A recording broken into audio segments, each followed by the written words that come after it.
Hello, this will be a short video here about the LDG YT-100 antenna tuner for the Yaesu.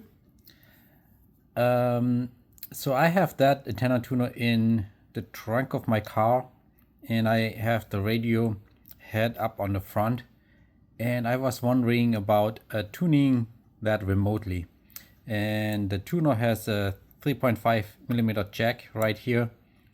If you close the pins there, then it tunes. It's the same thing as the button over there. What you don't see is the LED light. So I was wondering just here how much would be involved with getting the antenna, the LED light out up front. So if you're looking at the back side, right here is where that 3.5mm jack is connected. So this soldering pad is ground. This one is the ring, and this one is the tip. Let me double check here. Yep. So the tip isn't connected to anything. So, if you see here two connections, that is, these two are closed when no jack is plugged in. So these ones have connections and these ones have connection to each other. Once you plug in the jack, it opens those ones up. On this circuit board, this is not connected to anything. The two insides are not connected to anything. The ring here is connected, and the tip isn't being used, so that's not connected to anything either. And the natural idea comes, can we run the LED through the tip, like the tip to the ground or something like that? So I went ahead and looked at the circuit here a little bit and tried to figure out. It's a two-sided board, so takes a little bit more time, but it's doable. And I kind of drew things out as well, so we can go along here with what we have. So right now we come off in here, and right here is the ring that goes to this little L2 inductor, L15 inductor, so right here. And then we have a capacitor to ground, that is right here. This capacitor 17 goes to ground, and in the middle right here we pull off, and one sec, that was, yeah, it goes all the way over here and then comes out right here again on the circuit. So on here we have a diode D7, is this right here, and the resistor R11. So if you jump over to the diagram, so we come over here, so we have the R11, a 10 kilo ohm resistor, and the D7, a diode. And then if you follow the diode, it goes to an identical diode here, D8, and again to a resistor R3 of 10 kilo ohm that is connected right here. And then we have pin 21 of the U4. So the U4 is this monstrum here, that's the processor.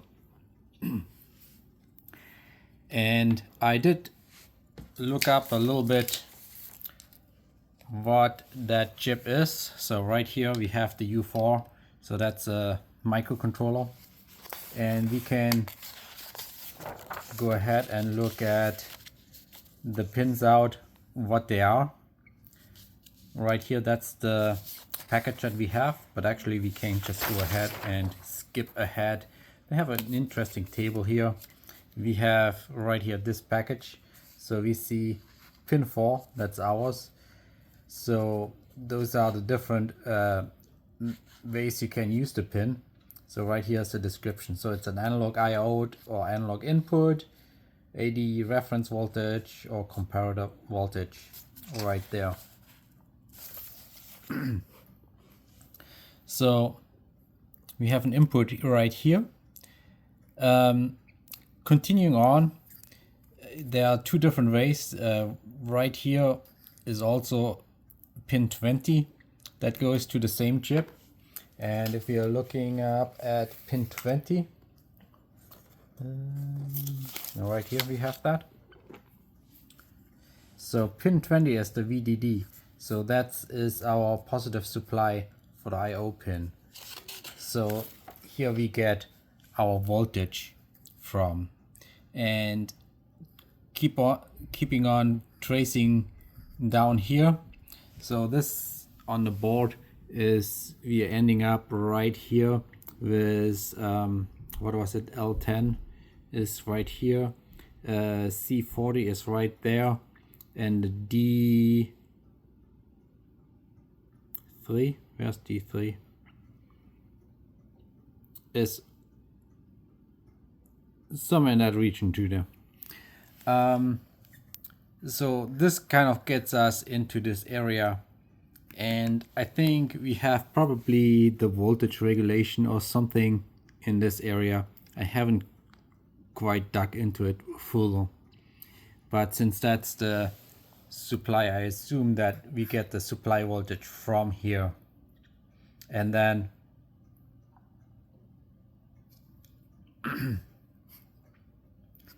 power the LED right from the supply voltage. This here is definitely a current resistor with the right value to cut down on the resistance of the LED. And then we go over to the pin 4 of, oh, that was pin 21 was that, sorry. Pin 21 is a different input output pin. So if we see right here, so I was showing you the wrong pin there, sorry about that. Pin 24 is also a digital I/O pin, analog input pin. So that pin 24 is really what I think is sensing when you close that button here and trigger the tuning of it. If we continue on this way, it goes into the pin 4. As mentioned already, pin 4 is another pin right here. It's our digital I/O analog input pin. So I think that one must be used for regulating turning on and off the LED.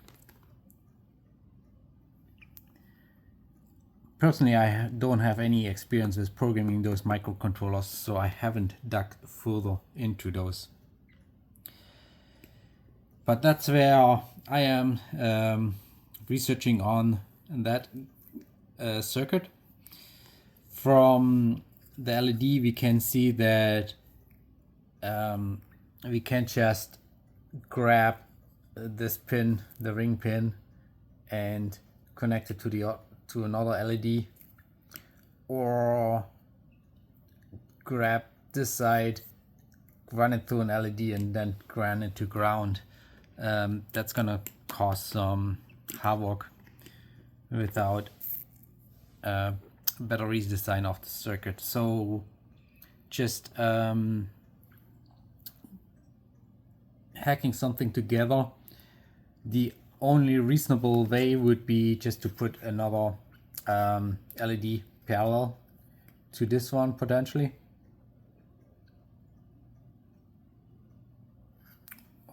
Or in series if you're concerned about the current.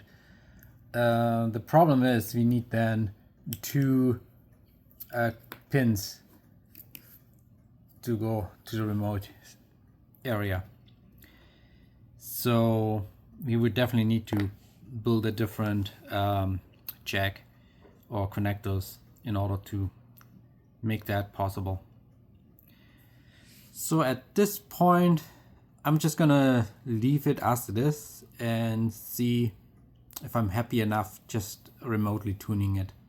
Just putting a remote button so I can tune it.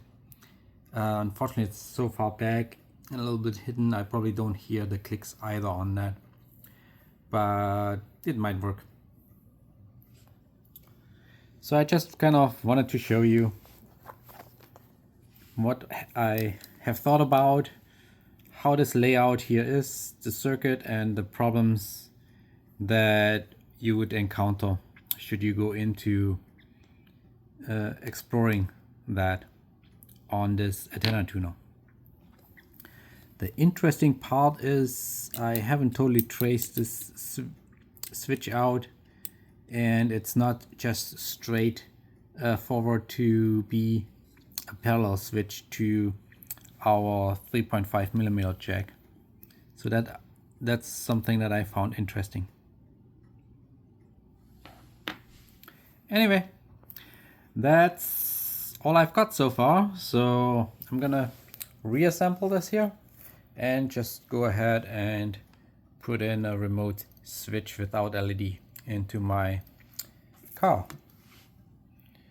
And as you noticed, when I took it out, I decided to unscrew all the connectors instead of undoing the solders, so I don't have to do any soldering on it.